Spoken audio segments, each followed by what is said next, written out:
Hey everybody. Hello, hello, hello. Welcome, welcome. Hello.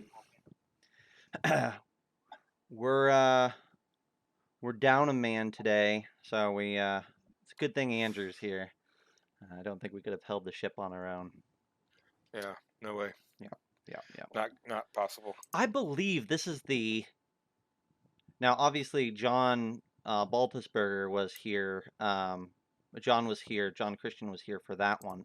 But I believe hmm John has now missed 3 out of the last 4 interviews, Hmm. which is, telling. It is. It is. Um. Well, he's a dirty casual. Yeah, absolutely. Well, if Chad, if you're out there, just say hey. Would like to say hey to you. Alice Hydra, Apple Pie Chart, Commander Root, Danging Around, Girk, welcome. Glad Gurk. you can make it.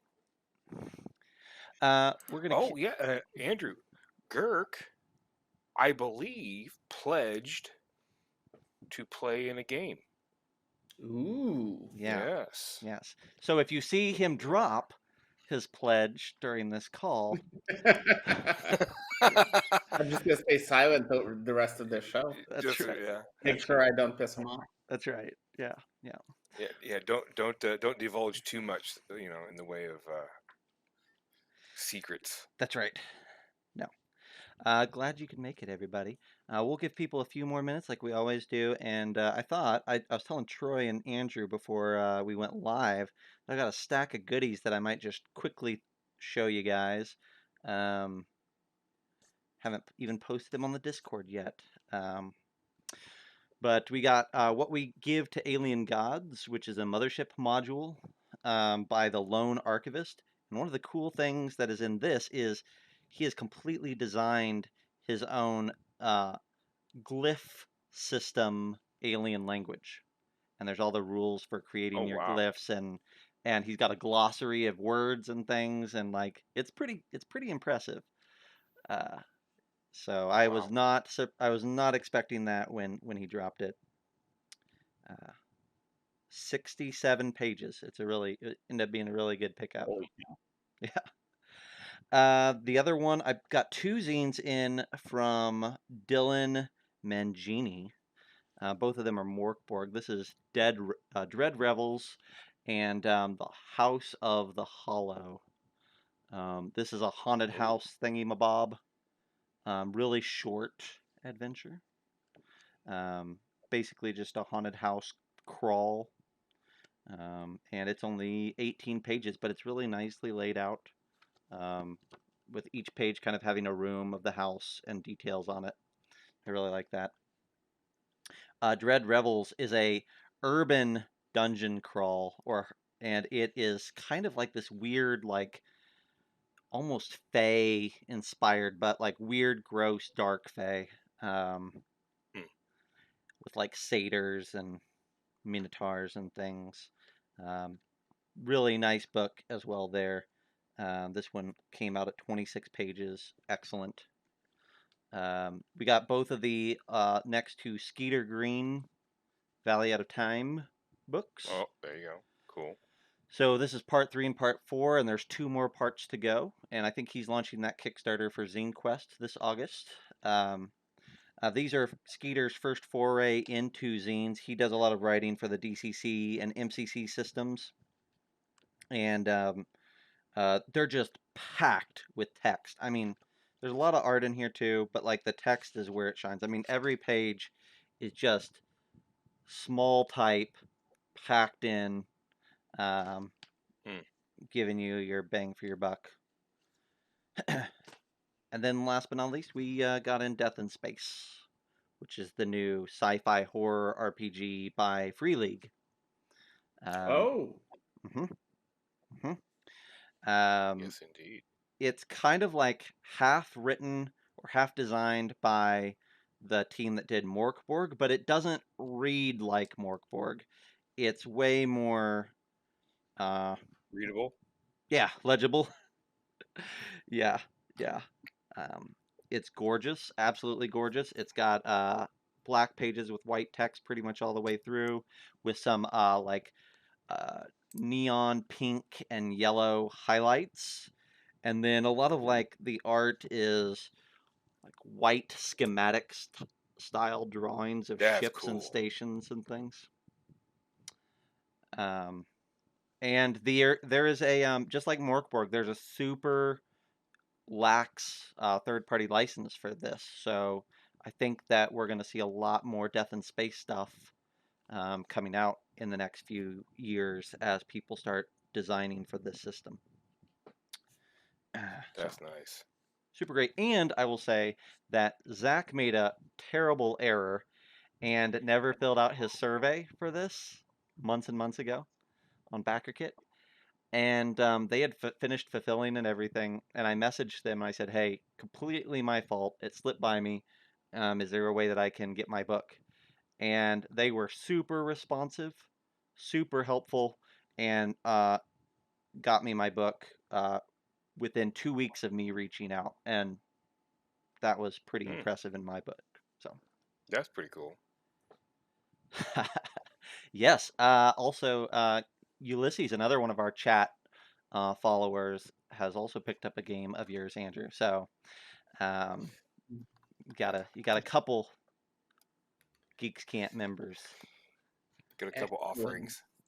Yes. Well, it might be a game of yours. It doesn't That's necessarily true. have to That's be true. one of Yeah. you. Though Oh. I think if I were to guess, I would say that Girk and Ulysses have had enough of me and would greatly appreciate playing in your game instead. Oh, I would be happy to. We ran some of these games for Den of Assassins, and it was really neat to just because was unexpected what people were bringing and kind of because you haven't played with any of these people, so it was very kind of a unique experience, and we kind of got to do like unique one-shot adventures for them. So Yeah. it was very cool. I Yeah. enjoyed it. I I hope they did. Oh yeah, yeah. I heard nothing but good things on my end from your games. Didn't Graham ran a game, I think, and Yeah, heard some good. good stuff there. I'm trying to remember who all ran on that. Was it just you, me, and Graham? Yeah, I think it was just the three of us, and then we'll see this time around who we can rope into from our wonderful contributors. Yes. Girk says he would certainly like to play with you because he would like to live through at least a few scenes in this one shot. So that's Yeah. good. I guarantee nothing. So there you have it, Girk. You make your assumptions. That's right. I am a bit of a sucker, though. Usually the characters survive. Usually, but we'll see. Am I remembering correctly? You can be bribed with scotch. Is that? Sure. I can be bribed with scotch. I can be bribed with just about anything. Like you've got some salted crackers, so yeah. But your character's safe. Nice. All right. Well, tonight, chat, we're gonna do an interview with Andrew, but we're gonna do it a little bit differently. Sometimes we just do an interview and then we walk away. But I thought this evening it would be cool if we kind of added some context to this chat or added some depth to it. So we're going to start off when we hit the record button on the podcast. We're going to start off by talking about Deep and Dangerous, Andrew's new book, and the Kickstarter and what we can expect in it. And Andrew might give us some more details on some of the things that are mentioned on the Kickstarter page. And then once we have done that little chat, we're going to kind of evolve into a discussion, a larger discussion about micro settings, because one of the things that Andrew is putting forth in Deep and Dangerous is a new micro setting. And so we're gonna see why he put it in there, and then the larger discussion is, what purpose could you have for putting any micro settings into your game, or do you use micro settings just to tell smaller stories, and this and the other. We want to investigate the micro setting as a tool for the DM toolkit, and that'll just be we'll see how long the discussion that is. Probably not a super long one, but it'll be fun. Okay, Troy, are we recording? It is time. Yes. Perfect. Yes, we are. Awesome. Well, here we go. In 3, 2, 1. Hello and welcome to Geekscant, the home of RPG goodness and general tomfoolery. My name is Zach, and the host joining me this evening is the mayor of Fort Wayne, Troy Sandlin. Lolly hoo ha. And then we've got a special guest with us tonight, uh, all the way from the great wild northern lands, Andrew Bishkinskyi. Hello. Andrew, is this your first time? Is this your first time on the podcast? I can never remember. No, I am level 2 Geekscanter. Ooh. I was previously on this program when we talked about Den of Assassins. Aha. Yes, that was about a year ago. Um, It maybe a little was. more. Eh, Yeah. Who knows? Who knows? Time is difficult. That's right. Yeah. We talk a lot because I obviously, of course, work with you on these projects, but also we frequent some of the same conventions, and you play in some of the same games as I do online. So it seems like we're chatting back and forth every day, and I sometimes forget which ones are official chats and which ones were just on the slide. But yeah, so Andrew, we're here today. We brought you back in because you put out, it's not really a sequel, but it's a follow-up to Den of Assassins, in the same vein at least. And we thought, you know what, this is a good time. Let's get you back on. Let's talk about this. And then if you'll hang out for a while afterwards, we'll also kind of dive into a little topic of micro settings afterwards. Cool. Cool? That sounds great. Awesome. Yeah. Awesome. Well, the 2021 Wizards of the Coast DM Challenge winner probably needs no introduction. But Mr. Andrew, if you'd be so kind, would you introduce yourself for those of our listeners who might not know who you are?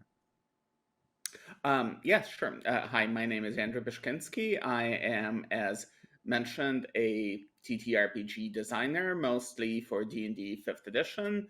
I've done some work for Wizards of the Coast, meaning I wrote one small thing for them, but I can now forever say that I have worked for them, so that it's really convenient for doing introductions. I've done work for yourself and World of Game Design and Bite Size Gaming, and recently for Ghostfire Gaming and a few other folks. Most of my work's available on Drive to RPG, DM's Guild, and now also Drive to RPG. Now that I am involved, now that Den of Assassins is on there, so yeah, and I'm in Toronto, Canada. You know, go Jays. Yeah. That's you. Awesome. Right. So let me. I was trying to think about where you and I and Troy, you might have been part of this equation too. But where did we connect? Do you remember that? I remember. I actually do remember. I remember that it was one of two places, so I remember poorly. It was either at Winter Fantasy or at Game Hole, and I remember at one point I decided to kind of switch the way I do cons from having like every hour of every con planned. Instead, I went with like nothing booked, and I said, you know what? I'm gonna ask people who the good DMs are, and then I'm gonna go play with the good DMs instead of just like picking games that I wanted to play. I said, I'm gonna pick DMs, and somebody pointed at Zach, and I think you might have been. I think the first time I chatted with you, I think you might have been running one of my adventures, and then I played with you. Wow. You might have been running Stopped at the Gate. Yes, I was running Stopped at the Gate. Yeah, absolutely. I remember that. That was an Avernus adventure lead up. Yep. Was that at PAX Unplugged? No. No, it was definitely not. No. It was Okay. Game Hole or Winter Fantasy. I don't remember which one. Yeah, I'm trying to remember exactly. I think that was Game Hole that I was running stopped at the gate at. Yeah, that makes sense. Yeah, it might have been Game Hole. Yeah, So, yeah. well, you have a better memory than I do, for sure. That's obvious. Yeah, Couldn't remember he was already on the show. yeah. Listen, I'm strike 2 already, and we're 5 minutes in. But yeah, so we have known that's been some time ago, and then I roped you into writing for me on Rare Dragons, Mm-hmm. um, which was a lot of fun. And then let's see, then we did Den of Assassins, and you kind of collaborated with me on a few other things for other people, I think, and it's kind Yeah. of been an ongoing collaboration ever since. And so now we find ourselves at the foot of Deep and Dangerous. Last year, Den of Assassins was this big book of villains and their layers, these assassin entities, and Oh, a whole bunch of assassin subclasses. Yeah, Andrew's holding up the book for people in the podcast. He's holding up the book and Oh my stroking the God. velvety cover. It yes. is. Luxurious. Um, and that was a lot of fun. And then we had a lot of trials and tribulations when it came to actually getting the book to the warehouse and out the door, especially on the printing side. So we spent time in the printing trenches over the last few months and came out the other side and decided, you know what, that was so much fun. Let's do it again. And here we are. So tell us, what is Deep and Dangerous? So Deep and Dangerous, like you kind of mentioned, it is a bit of a spiritual successor to Den of Assassins in really in structure and in how a person who backs it would use it. But other than that, it has nothing in common whatsoever. But so in and after we had worked on Den, one night at last year's, I think, Winter Fantasy, we were talking about, hey, what are we going to do next? And there was some drinking and there was some thoughts. I said, well, I'd really like to do something around like an underground theme, but we need to find a way to like tie it together. And then the name got tossed around amongst some very, very dirty jokes. And then the next day, like, what were the names we came up with? Actually, this one is pretty good. So it ended up being Deep and Dangerous. There was a very astute, when our Facebook posts went out today, there was Yep. one very astute responder that immediately posted a meme that said, that's what she said.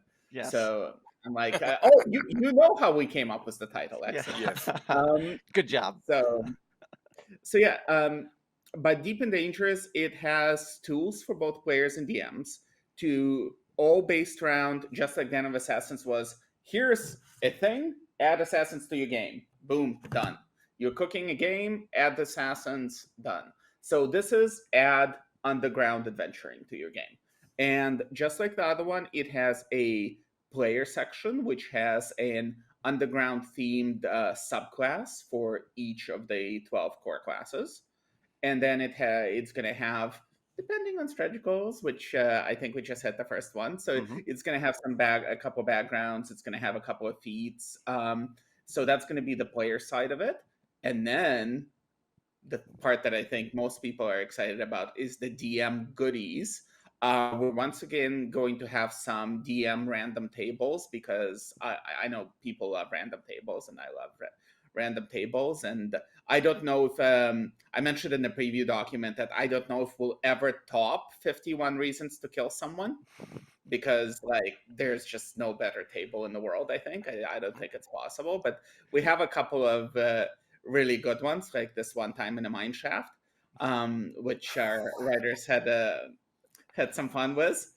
Yeah, no, it's a good time, and you can just like throw that in, and we have some different strange vendors you might find in the dark. So it's there's going to be some cool tables, and then we did a couple of things differently. So it is spiritual successor. It's going to be about the same size. It's going to be about 100 pages. Like Den of Assassin, it's going to have DM and player goodies. The DM goodies are going to be slightly different. Instead of, for Den of Assassins, what we did, was we had our contributors create an assassin based on each one of the subclasses. And we decided to go a little different way for this one, and we decided to create some monster factions. And now the word faction is a little bit loaded because people immediately think, "Oh, I want to join the Dark Brotherhood. That's my faction," or "I want to join the Zentarum." That's not exactly what we mean by factions. They could be an organization like a Zentarum, but they could also be just like a monster ecology. So if you think about, ogres and the different types of ogres, we terming that a faction. So if you want to add ogres in your game, there's no ogres in Deep and Dangerous. So, but we have some. You had me all very set on ogres, and then you took it away. Yeah. Yeah, no, there is some really cool stuff. There is a faction of people who are there's a cult of people who are like slowly turning themselves to stone. Yeah, and which is really neat. I think it started out kind of innocent or kind of monk-like. Oh, we're just monks, and then it kind of went dark somewhere. So one of our contributors came up with that. There is these huge, potentially sentient, potentially not, a little bit of a mystery. There is these huge worm tendril like creatures that just like can come out of anywhere. It's just like the living tentacle sort of deal.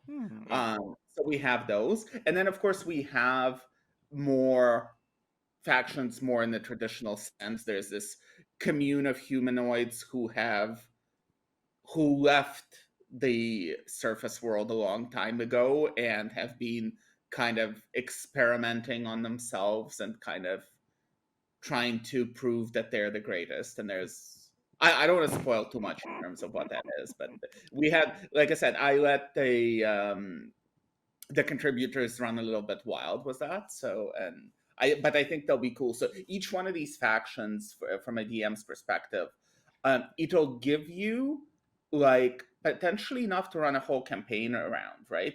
Like, so if you have these stone monks or whatnot, the folks who are turning themselves to stone, they're gonna have like a leader or a main antagonist, and you're also gonna get a couple of related monsters, so you can kind of mix and match them. You can potentially have a low level encounter where you just encounter one kind of as you're traveling by, or you can encounter like a mix of them, or potentially you can work up to them as like a main BBG in your campaign, so we kind of thought that was an way of presenting monsters that gave you a little bit more to do with them rather than just here's one big monster, they can be your main bad guy. So I mean, there's room for that. We're also going to do some of those. So, we'll do some of those too. Why not? Throw everything in kitchen sink. Yeah. So there's that. We are, if we hit some stretch goals, once again, going to do a couple of maps and layers. And then we're going to have something entirely new, which is a micro setting, which I'll talk about here briefly, and then we'll probably, since we have a whole second half of the show kind of dedicated to it. So one thing that I wanted to be able to give DMs is, well, hey, I'm running my own world, and I don't really, maybe I haven't thought about what's underground in my world. In the Forgotten Realms and the official worlds, we have the Underdark, right? Well, what if I haven't thought about what my Underdark is? I've got this book of underground adventuring with all these subclasses, but I don't really know what's below.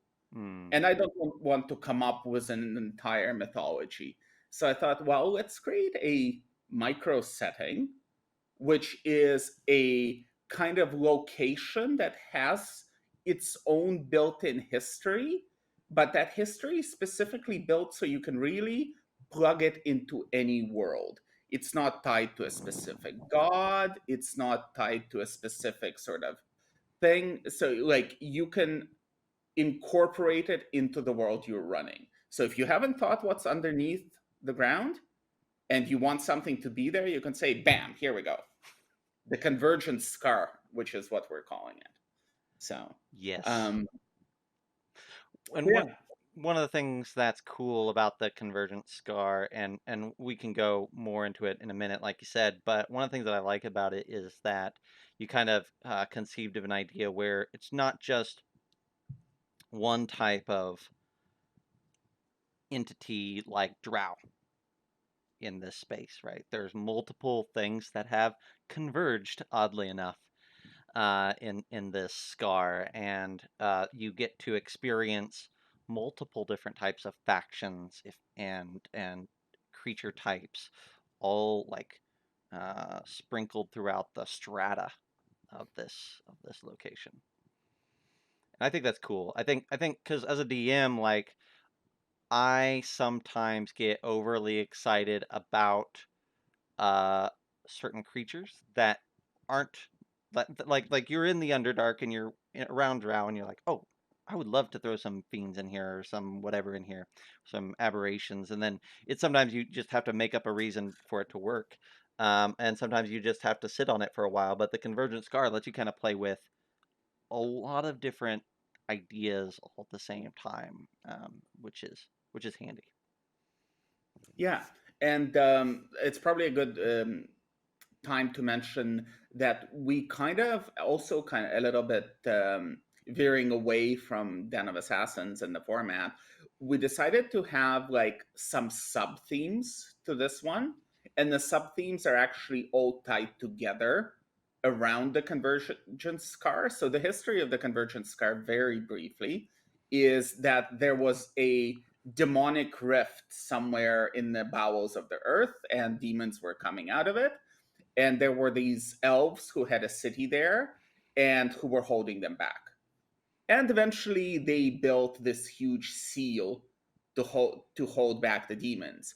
Except they needed to power it with something, and they did, as elves are wont to do, a huge magic ritual which tapped into something even worse than the demons, which is the void, or the far realm, as folks tend to know it.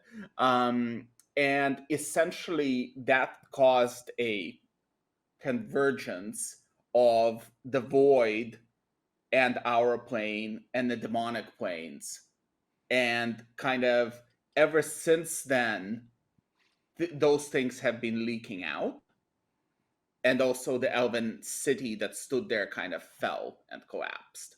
So Hmm. essentially, now there's this massive canyon underground with all these ruins of elven civilization, and with demons and with void creatures.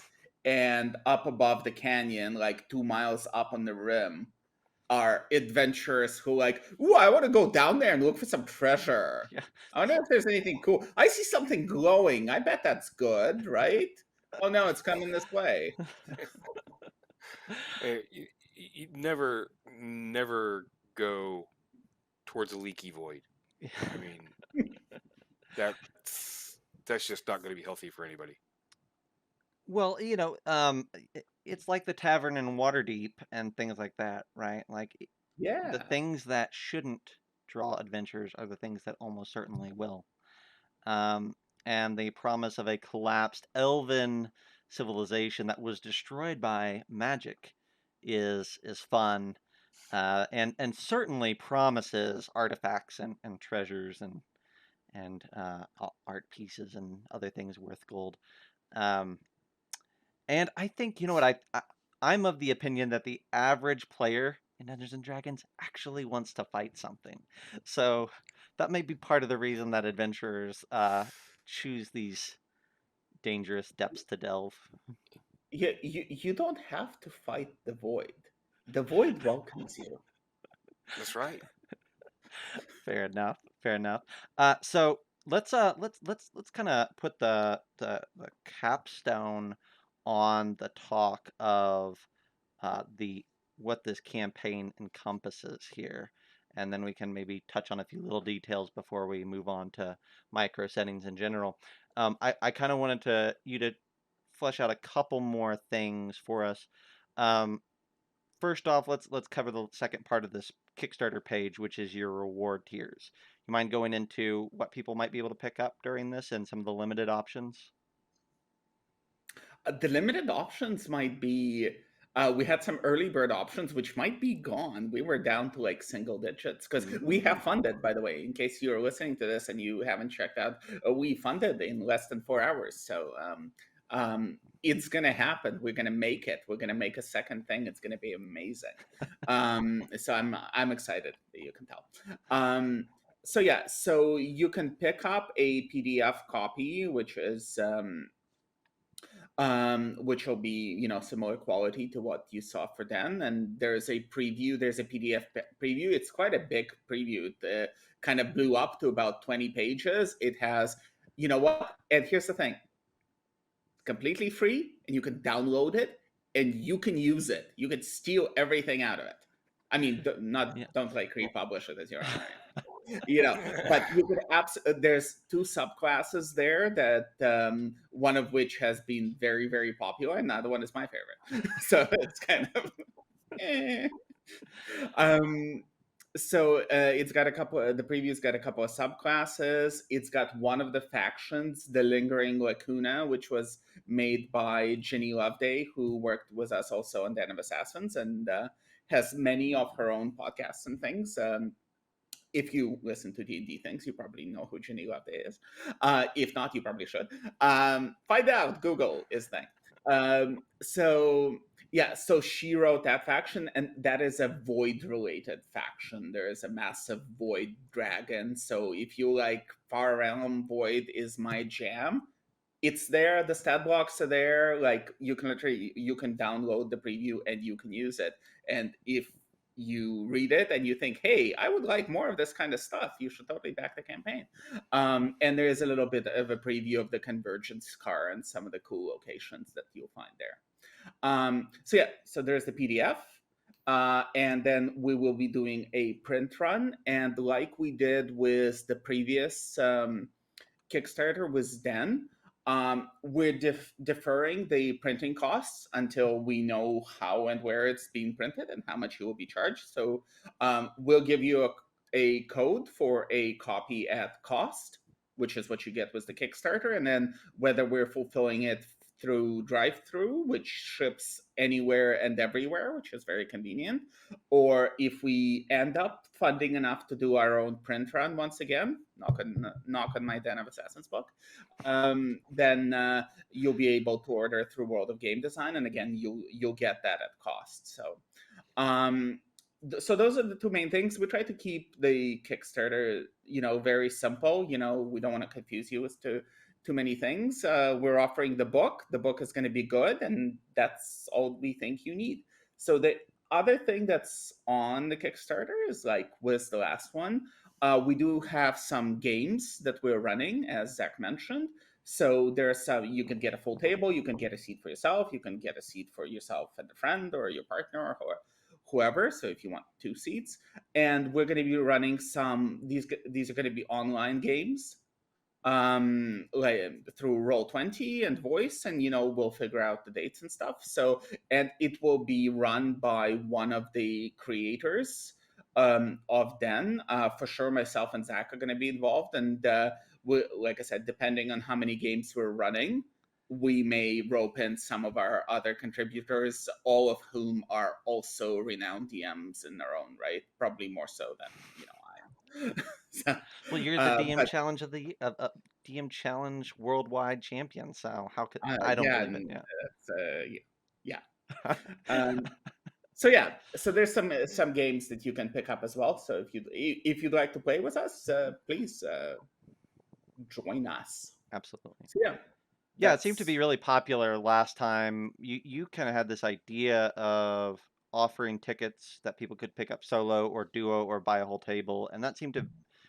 We had several people compliment that idea as something that made it easier for them to back at that level, knowing that they could have a seat with their friend or to buy it all. So I really do like that.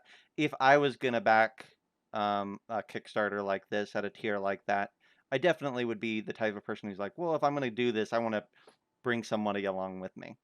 Um, Yeah. so that's cool. In fact, that's what we did. Troy and I are going to Gen Con in a week, and when I bought tickets, I've always bought two, and I'm like, I'll drag somebody along with me to these shindigs. So Yeah, and the idea behind the even offering the game seats is it comes from my own lack of friends, I guess. Aw.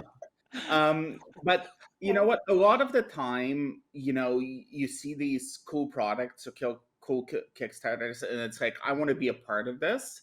And then you get it, and it's like, am I ever even going to get to play this? Yes, it's a cool book. It's very neat. I might incorporate something in my things, but am I ever really going to get to play this? So this is like, if you want to guarantee with 100% certainty you'll get to play this at least once, you can buy a seat, we'll run you a game. yeah, So There you go. you know that you've invested. So. that's right. And we don't run the games, at least we didn't last year, until we had delivered the PDFs. That way you can make a character from the character options available and things like that. Or we'll give you a sneak preview. Or we'll give you a sneak preview. There you go. Ooh. Ooh. Yeah, so I think that's basically everything. Oh, no, there was one last thing. I don't know if you mentioned this or not. Did you talk about the playable lineages? Oh, I did not. Yeah. We do have some playable lineages. We're gonna have Bullet Folk. Ooh. We're gonna have, and they're my, and like I thought the Bullet Folk were gonna be my favorite, but we're gonna have Void Knolls. Which I love. And the story of the Void Knolls is really cool because Knolls are like part demonic, like they have demonic origins. Like in some editions, they're fiends, and some they're just monstrosities. So because in our micro setting, there's this convergence of void and demons. So there was this community of gnolls that got pulled into the void. And while they were there, their demonic essence was stripped from them. Like completely. They just became kind of blank slates. And then they somehow came back to our world, and now they look like gnolls, but they even have an ability called like Unburdened by History, where like they're learning everything anew because their race has no history. So they're always learning everything anew. They actually have and the ability that they have Unburdened by History is like, because they don't have this burden of assumptions of everything they've been taught, they can look at everything with fresh eyes. So when they're doing like perception or investigation of something that they have no context for, they can actually potentially get an advantage on that check because they're not making the same assumptions as everybody else is. So I thought it was like really, really neat way. Like they're a young lineage. So yeah, they're going to be really cool. And also they look basically like gnolls but goth. Goth Knolls. Which that's my direction to the artist. Gnolls but goth. Yes. And one of them is on the cover of the book. So if you've seen the cover of Deep and Dangerous, that's Void Knoll. So yeah, and we're gonna have one more lineage called the Soul Joint, which I'm not gonna talk much about. They're somewhat related to demons, but there's interesting things. So you'll see it when it comes out. There you go. All right. I gotta keep some secrets. That's right. Well, so Deep and Dangerous launched today. You are past your funding goal. You're into stretch goals. This is a campaign that's going to run pretty much all of August, ending I think on like the 23rd or something like that.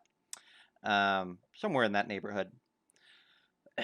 So yeah, I would say go out, check out Deep and Dangerous. You can pick up Den of Assassins on our web store, or on drive-through, or at a convention, Gen Con or Gamehole Con this fall. And when are we expecting Deep and Dangerous, if everything works out as planned, to hit people's doorstep? Eventually. Eventually. Soon, trademark. I think we have March as our deliverable. I very much hope, and it's very dangerous in these days to like make any promises. We very much hope to get it much earlier. Um, I'm hoping at the very least to have the PDF to people by before Christmas. Mm-hmm. So put that under your tree. So if you celebrate that, if not, we'll still put it under some appropriate object. Um, so yeah, so that's the hope, and we for those who backed Den of Assassins, they know that we went through some issues with printing, because if you follow the industry at all, half the like Wizards of the Coast had issues with printing. Like paper has been scarce, there's ships stuck in canals, like there are complications with logistics. But one of the issues we had was with drive-through not accepting our files, and we've resolved that. And to make sure it doesn't happen again, we've actually hired the very person who helped us resolve it to work on this project. So we're thinking ahead to, hey, this is how we solved our issues, let's just not have them in next time. So Perfect. we should be good, and we're very much hoping to be early. Awesome. Awesome. All right. Well, we've got a few minutes here left, and so I think let's take those few minutes that remain and talk about the idea of a micro setting. Um, I'm going to be honest, like, I don't know that I ever mucked around with micro settings much at all for the first several years of playing D&D, like, or running games. Just wasn't something that was on my horizon. And then I remember hearing about micro settings and looking at them and saying, well, those must just be for one shots or little things. And I don't know. In the last few bits, and a lot of it since zines have become a lot more popular, you see more and more talk of this concept of a micro setting. Um, Andrew, what what inspired you? I know you talked about like how you can drop it in, or what it is, but what inspired you to not make a setting but make a micro setting in this book? Um, well, because the book we were making, we very much intended it needs to be a toolkit. It needs to fit people's campaigns. Yeah. If people want a setting, they're probably not buying our book. Mm, Because I'm honest, I don't want to sell. I mean, I would like to sell everything to everyone, but like realistically, if what you're looking for is I want a fully fleshed out setting, you're probably not buying Deep and Dangerous. You're probably going out and buying, I don't know, Eberron. You mm, know, so because that's will do that for you. It will have your gods. It will have all the cities. It will have all the cultures. We don't have that. right. But you could take Deep and Dangerous and potentially drop it into Eberron. Yeah. I haven't thought about how, but you totally can. So, mind you, Eberron is really fleshed out. It already has an underground area, but and that's kind of how I came at it. It's like if you're a GM and you've built your own world, can this fit into it? And we've taken care to avoid sort of absolutes, like, nobody has ever gone underground. We're trying not to say those kinds of things, because we're concerned that this is not our world, this is going into your world. That's a great point. That's a great point. I remember Mhm. reading the same thing. We talked about it in the pre-show, but Skeeter Green's Valley Out of Time is another micro setting where he wanted like Stone Age humanoids and he wanted dinosaurs. And he said, but I want this to be, he writes a lot of DCC fantasy, but he also writes a lot of MCC, like post-apocalyptic and crazy stuff, right? And he said, I want a thing that I can just drop into whatever world, whatever setting you're currently playing in, and boom, there you have dinosaurs Mhm. right where you need it, right? And he said the same thing in his book about micro settings are there to not step on the toes of the setting at large, but to be easily nestled into that cradle. I think that was a really fascinating. Like, I guess I never thought of it that way as a design intention, um, and I really like that. Yeah, and that's why we picked some of the elements for it, because most places have fiends, Hmm. most worlds have fiends, and most places have aberrations. And so even if your world's concept of the void isn't our concept of the void, it's probably not going to be super complicated for you to reconcile the two. You can just say, "Oh, it's not the void; it's the far realm, and or the realm of madness." And okay, so in my world, I'm just going to switch out the world void, and I'm going to call it this. But really, it's actually going to work because they're just weird aberrations, and they can work in my world just as well as they do in yours. And maybe in my world, demons like in Forgotten Realms, demons and devils are very ordered, and and they have the blood war and all that. All that we don't have that in the micro setting, but if you want it to be that, it's like, okay, so this has demons, and we'll say that the devils are not part of this, and they're somewhere else, and then this works for my world. Hmm. So it's like we're trying to make it easy to collaborate with. Hmm. Hmm. Very cool. What's the line? Where do you think it crosses from being a micro setting and it starts to become a setting in its own right? Um, that's a really good question. Um, immediately, I would say I imagine that a setting would define its cosmology. Hmm. Ooh. I imagine the setting would have a creation story. And it might not be the core of the setting, but I think the person who is creating a setting would be concerned with, where did the world come from, who built it, kind of, and it might not be 10 million years of history, but it would be something. Whereas, at least when I was kind of working on the micro setting, I wasn't at all concerned with what came 10,000 years before, because I'm like, that's going to be determined by the world I'm going into. I Hmm. just need to say 500 years ago, this thing happened, and now this is the state of it. And then I need to define this area that is, 500 miles wide where this place is. And I don't need to worry what's all around it or who's all around it, because that's going to be defined by the setting. Hmm. I think the cosmology part makes a lot of sense. I feel like when a setting starts becoming a macro setting is when you start having so much stuff, like with the deep and dangerous, you're not stripping things out. You might turn this style here and this style here so it fits into your world, but a setting would be you have to strip out so much to drop it in something else. Hmm. You could even say the Lost Mines of Phandelver is a micro setting. It has all the trappings of Forgotten Realms, but really it's easy to strip that stuff away and drop it in. You could drop that into Eberron.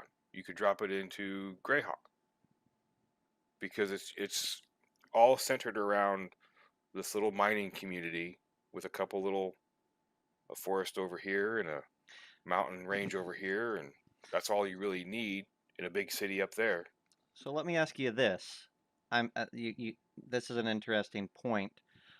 The three examples of a micro setting that I was thinking of right out the gate was obviously the Convergent Scar and the Valley Out of Time, and then the other one was uh, the Barrier Peaks and the Lost Laboratory of the Quellish, Hmm. right? Mhm. And all three of those have something in common, which is that they have a a a terrain boundary that is defined, right? the barrier peaks define the space that this laboratory exists on. Yours, the scar, the valley, right? Is that a key component of a micro setting in that it's not just a space, but it is a space that is um, has boundaries to it that are very clear, or is that just happenstance that that's in the three examples I think of? Um, I'd say it's probably happenstance. It's interesting to think about, but um, like a micro setting could be I don't know, it could be 6 villages, right? And what ties them together is that the denizens of the villages are all affected by, I don't know, they all have superhero superpowers, right?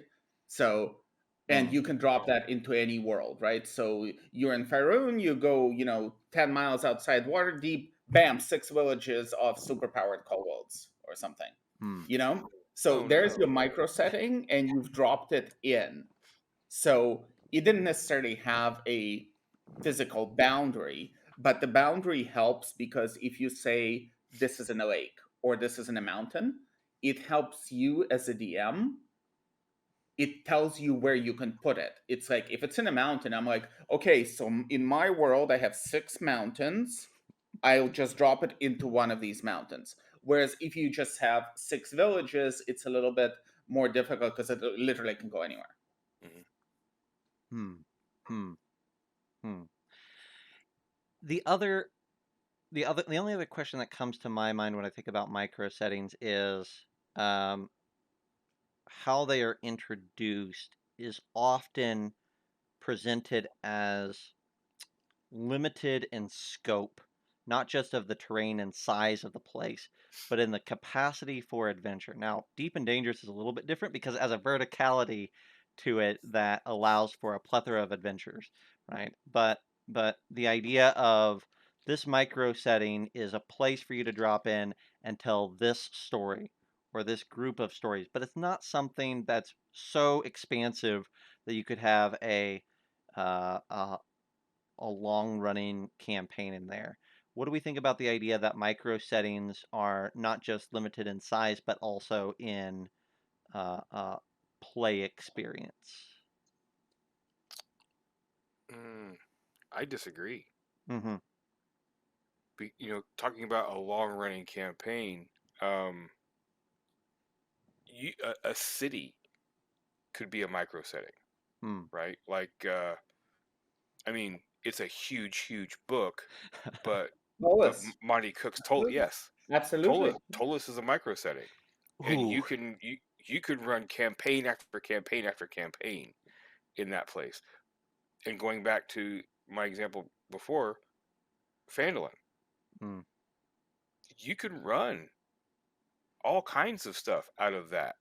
Um, Go into DM's Guild, and people have written all kinds of continuing adventures that all center around Phandalin, a little town outside, all of that stuff. Um, yeah, 'cause, I mean, think of Star Wars. Hmm. Everything happens on 3 planets, so it's kind of the same thing. Depending on what kind of a campaign you want to tell, that micro setting could be everything that you need to tell a campaign from first to 20th level. Hmm. Um, I agree 100% with that. And disagree with Zach. Oh, We're darn it. gonna beat up on Zach a little bit. But and I actually thought of Tolus earlier when I was thinking Oh about yeah, micro settings, and I'm like, I mean, it's really freaking big, but yeah. you can theoretically drop it into your own world, right? So, Hmm. um, Ooh. but I'm thinking about micro settings in terms of scope. It is not so much. It's not a bonus campaign. It's an expansion pack for your board game, which just it doesn't just give you 3 other missions to play, it gives you a way to replay all your other missions differently because now you have this expansion deck Mhm. potentially. But they would be set there because um, you can tie different things to it. But I think it could also be what you said, Zach. It could Yeah. be just a thing where you have a very limited thing. You could go to the Convergence car and you can play out this very specific storyline if you want to. Maybe it's restoring the seal that was there, and you go there and you restore the seal, and you know what, all the demons and the void creatures go away, and you're done. The convergence scar has been healed. So you could do that. Yeah. Yeah. Hmm. I think I guess one last thought on it is coming to my mind, and I think the other thing I'm gonna plant my flag or draw a line in the sand or something that means it's definitive. I feel like another part that's important about a micro setting is the scope of its presentation. And because of that, I think that Tollus doesn't count. Because we must contend with the word micro, and I don't know that Okay. I think that when I think of the word micro setting, I think that I'm expecting it to be something that, maybe in one sitting, but certainly in no more than a couple or three, I could sit down and read about this and have a great understanding of what's going on um, in this space as the author presents it. I don't think you can do that with Tullus. I don't think there's anything micro about Tullus other than it is finite, and even then, that's questionable. It's all relative True. because yes, Tolus is massive, but how big is it compared to the world you have? If your world is Star Wars and you have more than 3 planets, one of them might have Tolus on it, and comparatively it will be small. Mm-hmm. Mm-hmm. Yeah. Although again, I don't know who's going to run this campaign and how long it's going to be that like one of your planets has this one city and it says detailed as Tolus. Right. But like theoretically, the universe is infinite, right? I guess that's Well, true. or you could say like a city that I'm more familiar with, Sharn from Eberron. Yeah. Sharn is also a very, very massive city, but it's built up. It's made up of towers and layers. Yeah.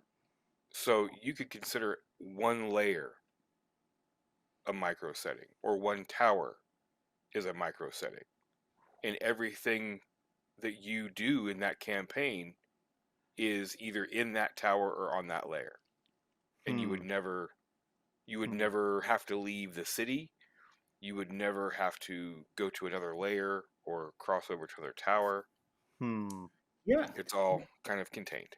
You could absolutely, and like I'm thinking about like doing like not doing, but I'm thinking of like a sci-fi themed micro setting that would just be the tower, and you define the parameters of all these things that are happening in this massive skyscraper and their labs and whatever and various things, and maybe there's reasons you can't leave it and whatever, and you can absolutely drop that into Sharn, or you can drop Mhm. it into your, I don't know, DC, Metropolis Hmm. or whatever. Or So like the TV show and the book series The Expanse. yeah, That's a huge setting, right? Mm-hmm. But I'm pretty sure that you could take Series Station And call it a micro setting. and call it a yeah. micro setting, and you're Yeah. playing in The Expanse, but you never leave Series. Hmm. The difference there is Series Station is to such a great extent tied to the world of the Expanse that dropping it into another set, like you couldn't drop it into Star Trek because the interrelation, all the stories and all the interrelations between peoples are tied to the Expanse setting. Now you could potentially like figure out that it's like I don't even know what a Star Trek equivalent, because scarcity is such a big part of the Expanse and mining and all that. So it's, I mean, you could with enough work, but I think like that particular example, things are so tied to that universe. Maybe, I mean, it depends, because you could just say, it's a station where the miners come to drop stuff off. You don't have to touch on any of the politics, and the campaign you're going to run is, your Miller in the early days of becoming a cop, and all the stuff that he runs into, and his police buddies, and busting up miner gangs and Yeah, water thieves, and that could be because you could just you just keep microing down, microing down, microing down. I love the Expanse. Oh, Shout out to the Expanse. Shout out to the Expanse, friend of Yeah, the show. watch The Expanse if you haven't. It's the greatest science fiction show in history. Yes, I think. Do Yes. we all agree on that? I agree with that. It's the greatest sci-fi show out there. Yes, I think especially for hard sci-fi. Okay. Well, on that note, on that moment of unity, I think we should start to wrap this up. So, Andrew, thanks so much for hanging out with us for the evening. If people want to get to know Andrew a little bit better, where could they find you on the social web? They can find me on the Twitter. I recently changed my Twitter handle so I can actually pronounce it on streams and people would not get confused. So it's at Sword Compass, which is written together and spelled just like that. See, easy. I don't have to explain anything. I'm used to like saying my Twitter handle and then having like a long explanation of how to get to it. And now I just have a long explanation about not having a long explanation. You can. I also have a website which is swordcompass.card.co, so you can find me there. And what's the next convention that people might be able to come and meet you at? I am so far have very concrete plans, as in tickets, hotel, and the ride to Gamehole Con, which will be in October. Mhm. And if you're coming down, please say hello. I know you're going to be there at your booth. If folks don't know me, because I'll be running around, and if you come to the booth and you say, "Hey, I'd really like to meet Andrew," ask Zach. He probably has a way to reach me. So, or hit Excellent. me up on social media, and I'll find a way to meet up with you or something. Because we're all going to be in the same building if we're there, so it's not difficult to meet people. No, It's a great con for meeting people. it's a great con. All the way around, it's a great con. Okay, awesome. Well, thanks again. Thank you, Troy, for hanging out with me on the stream. Thank you to chat. We got a lot of great people in the chat this evening. I appreciate you Oh, man, guys so many. adding your input. And I guess until next week, we'll see you next time. Play Back- great games. Grab your pitons.